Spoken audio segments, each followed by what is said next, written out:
नमस्कार, बहुत स्वागत है आपका। मैं हूं आपके साथ प्रेरणा मिश्रा और अब वक्त हो गया है मध्य प्रदेश और छत्तीसगढ़ के साथ साथ देश और दुनिया की उन तमाम खबरों का जो आज पूरे दिन सुर्खियों में रही। हम आपको दिखाएंगे वो स्पेशल रिपोर्ट जिसमें होंगी देश और दुनिया की तमाम बड़ी खबरें। तो चलिए शुरू करते हैं स्पेशल रिपोर्ट।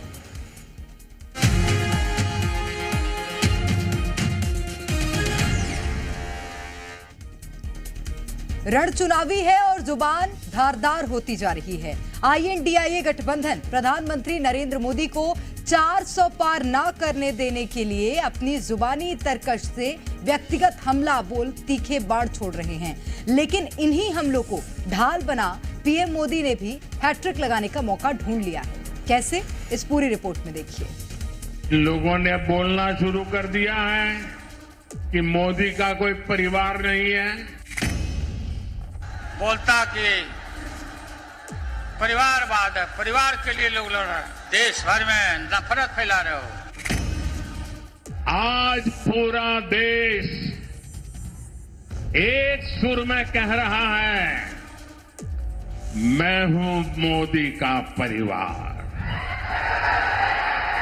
मैं हूं मोदी का परिवार, मैंने मोदी कुटुंबम। पटना के गांधी मैदान से लालू यादव ने प्रधानमंत्री नरेंद्र मोदी के परिवार को लेकर विवादित टिप्पणी की। अब लालू यादव के लिए ये बयान एक नहीं बल्कि कई मुश्किलें ले आया है। बीजेपी की युवा विंग ने थाने में शिकायत दर्ज कराई है, ये तो ठीक है, लेकिन खुद प्रधानमंत्री नरेंद्र मोदी ने लालू यादव के विवादित बयान को ढाल बनाकर ऐसा प्रहार किया है कि आने वाले दिनों में इंडिया गठबंधन और NDA की चुनावी जंग और दिलचस्प हो जाएगी। प्रधानमंत्री नरेंद्र मोदी ने तेलंगाना की धरती से अपने चिर परिचित अंदाज में लालू यादव को करारा जवाब दे अपने इरादे जाहिर कर दिए हैं। आज पूरा देश एक सुर में कह रहा है, मैं हूं मोदी का परिवार, मैं हूं मोदी का परिवार, मैंने मोदी कुटुंबम। आप भी मेरे साथ बोलिए, मैं हूं मोदी का परिवार, मैं हूं, मैं हूं, मैं हूं, मैं हूं। लगे हाथ पूरी बीजेपी भी एक ही सुर में खुद को मोदी का परिवार बता रही है।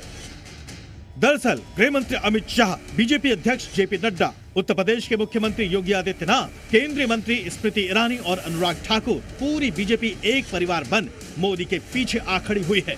यानी 2024 के रण में इंडिया गठबंधन ने बैठे बिठाए बीजेपी को बड़ा चुनावी हथियार दे दिया है। तुम्हारे पास परिवार नहीं है। बीजेपी जहां मोदी के परिवार वाले बन एकजुट हो गई है, वहीं लालू यादव ने इंडिया गठबंधन के सामने नई चुनौती खड़ी कर दी है।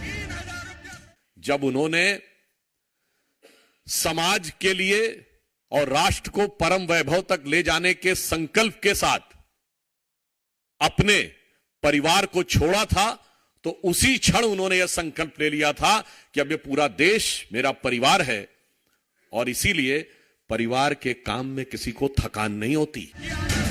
खास बात यह भी है कि लालू यादव ने मोदी के हिंदू होने पर भी कहीं ना कहीं इंडिया गठबंधन के सामने नई मुसीबत खड़ी की है। तुम हिंदू भी नहीं है, तुम्हारी माता जी का जब अवसान हो गया तो हर हिंदू अपने मां के शोक में केस दाढ़ी बनवाता, दाढ़ी छिलवाता। क्यों नहीं छिलवाया बताओ, क्यों नहीं छिलवाया?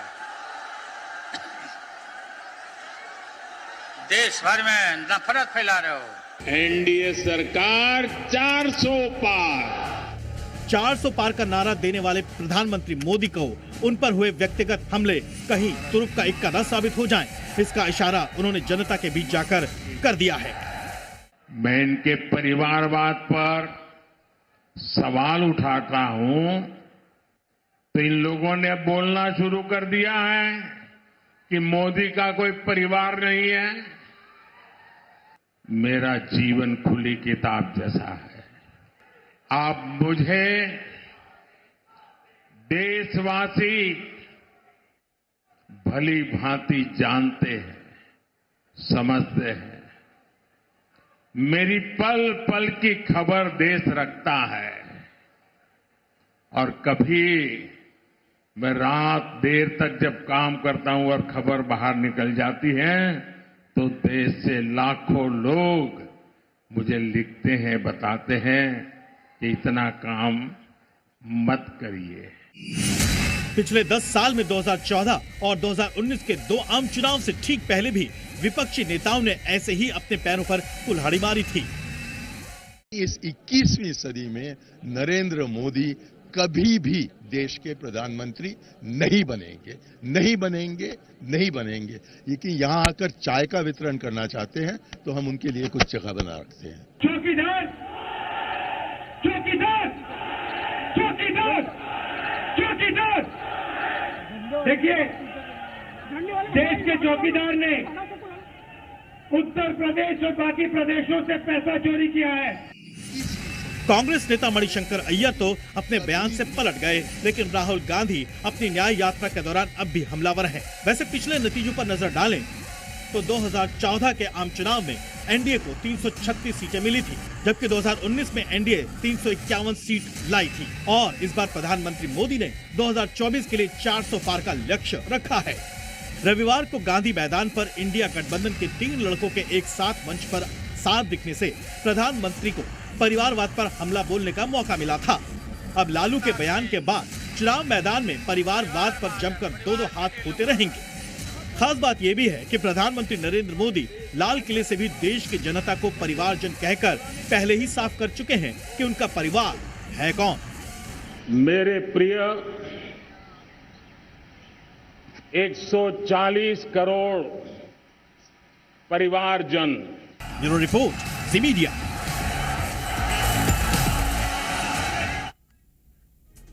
देश की राजनीति में हमेशा से धर्म वाली सियासत देखने को मिलती आई है और अब एक बार फिर से 2024 लोकसभा चुनाव से पहले तमाम राजनीतिक दल भगवान का सहारा लेते नजर आ रहे हैं। मध्य प्रदेश की अगर बात करें तो यहां भी इन दिनों सियासत भगवान के आसपास घूमती नजर आ रही है। आज सीएम डॉक्टर मोहन यादव ने अपनी पूरी कैबिनेट के साथ रामलला के दर्शन किए तो कल राहुल उज्जैन में बाबा महाकाल के दर्शन करेंगे। 24 के चुनाव में सत्ता पर काबिज होने के लिए सभी राजनीतिक दल अपना पूरा दम लगाते नजर आ रहे हैं। रिपोर्ट देखिए।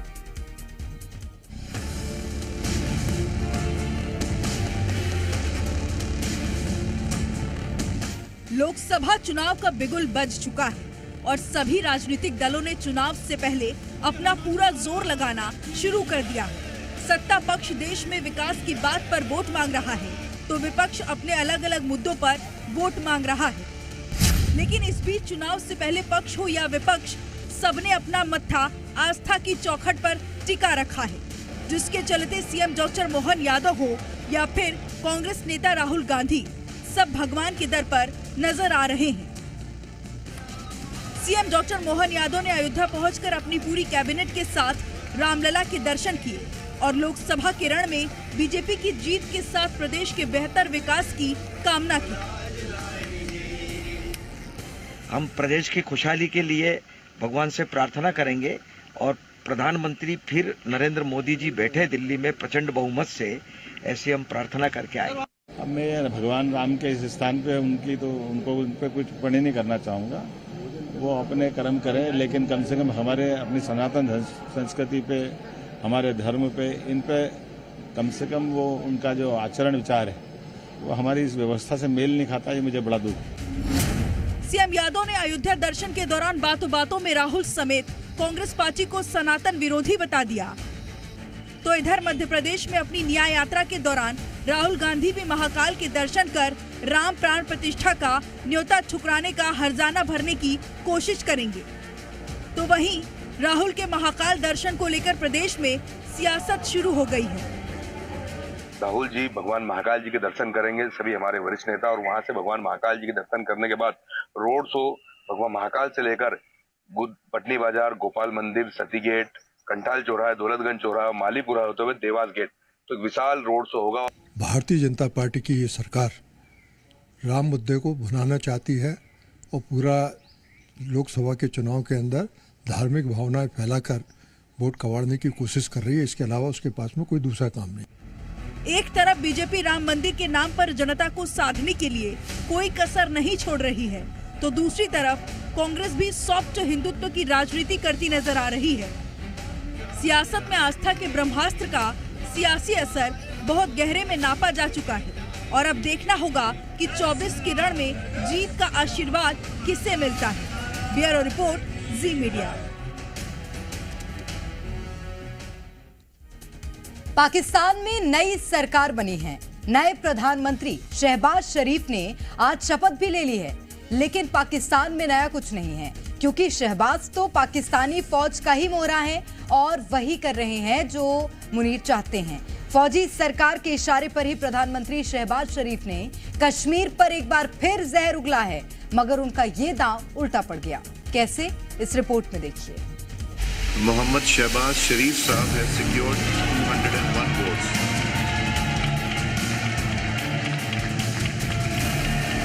कश्मीर में बेगुनाह कश्मीरियों का दिन रात उनका खून बहाया जा रहा है। जम्मू कश्मीर के हवाले से इंतहाई लग़्व और झूठ बका है। कश्मीर में जो बदतरीन जुल्म ढाए जा रहे हैं, आप कैसे मुकाबला कर सकते हैं पाकिस्तानी कब्जे वाले जम्मू कश्मीर का भारतीय यूनियन टेरिटरी के जम्मू कश्मीर से?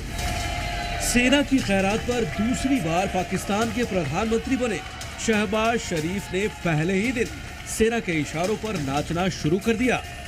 शहबाज ने सदन में शराफत का चोला उतारकर कश्मीर पर जहर उगला। कश्मीर में बेगुनाह कश्मीरियों का दिन रात उनका खून बहाया जा रहा है और कश्मीर की वादी उनके खून से सुर्ख हो चुकी है और आलमी बरादरी इस पर उनके लब, इनकी क्या वजूहात हैं, हम सब जानते हैं। कश्मीर राग पाकिस्तानी सेना का एजेंडा है, इसीलिए खिचड़ी सरकार के मुखिया और सेना के प्यादे शहबाज शरीफ भी वही बोल रहे हैं जो पाकिस्तानी फौज चाहती है। फलस्तीन, गजा और कश्मीर, जहां पर आज कत्लो गारत का एक ऐसा बाजार गर्म है जो कि पूरी दुनिया में देखती आंख से और सुनते कानों ने पहले कभी नहीं देखा था। इतने दिलखराश वाकयात सामने आए। शहबाज शरीफ की सोच कटोरा लेकर भीख मांगने से ज्यादा कुछ नहीं है, इसीलिए पीएम बनते ही कश्मीर राग के जरिए उन्होंने पाकिस्तानी जनता का ध्यान बांटने की कोशिश की, मगर पीओके की आवाम ने शहबाज के झूठ की पोल खोल दी और आईना दिखा दिया। जम्मू कश्मीर के हवाले से इंतहाई लग़्व और झूठ बका है। उन्होंने कहा कि वहाँ खून की नदियाँ बह रही हैं, जुल्म का बाजार गर्म है और कश्मीर को उन्होंने गाजा के साथ कंपेयर किया, उसका मुतकाबली जो है वो जायज़ा पेश किया। मैं समझता हूँ ये सरासर ज़्यादती है, इसलिए कि Indian union territory Jammu Kashmir में कोई शख्स रात को भूखा नहीं सोता, वहाँ कोई फाके नहीं कर रहा, वहाँ किसी के बच्चों को ट्यूशन फीस ना होने की वजह से स्कूलों से निकाला नहीं जा रहा, वहाँ अस्पतालों में दवाई ना होने की वजह से मरीज वापस नहीं जा रहा। पाकिस्तानी प्रधानमंत्री का झूठ चंद घंटों में ही बेनकाब हो गया, मगर उनके जहरीले इरादे कुछ और ही हैं। शहबाज शरीफ कंगाल पाकिस्तान को आजाद कश्मीर का ऐसा सपना दिखाया जो सपने में भी साकार नहीं हो सकता।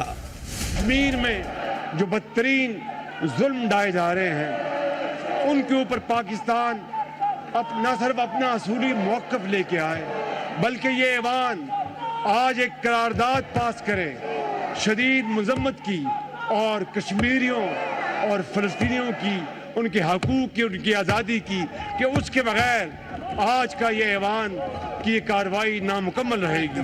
तजारती, दिफाई कश्मीर की आजादी का प्रस्ताव लाने की मांग करने वाले शहबाज शायद ये भूल गए कि कश्मीर को लेकर पहले भी पाकिस्तान का झूठ दुनिया ने देखा है। ऐसे में अब कठपुतली सरकार में भी वो जो कह रहे हैं उसका कोई असर नहीं होने वाला।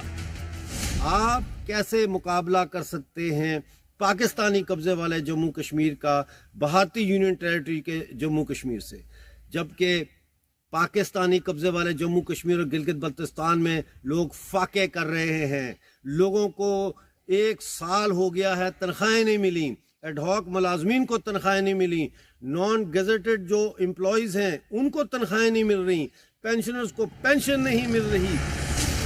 पाकिस्तान की सच्चाई यही है कि वो पूरी तरह कर्ज में डूबा है और उसके सामने भीख मांगने के अलावा कोई चारा नहीं है। पाकिस्तान पूरी तरह चौराहे पर खड़ा है। इसीलिए सेना के इशारे पर नई सरकार जनता को उलझाने के लिए नए तरीके से पुराने मुद्दे उछाल रही है और रहनुमाई फरमाए। को शर्म आनी चाहिए कि आप कर्जों के पैसों पे हुकूमत बना के तो ऐसी बातें कर रहे हैं और झूठ बक रहे हैं और कौम को आप एक दफा फिर जो है डिसइंफॉर्मेशन दे रहे हैं। आपको पता है 5 मार्च को चौथी बार जो है 10 महीने में चौथी बार पीओजेके के अवाम जो है वो पहिया जाम हड़ताल की तरफ जा रहे हैं। पाकिस्तान की सरकार कैसे चलेगी और कब तक चलेगी, इससे लेकर अभी से चर्चा होने लगी है। इसके साथ ही नई सरकार की सबसे बड़ी परेशानी ये भी है कि तमाम कोशिशों के बाद भी उसे चीन के अलावा किसी ने बधाई तक नहीं दी।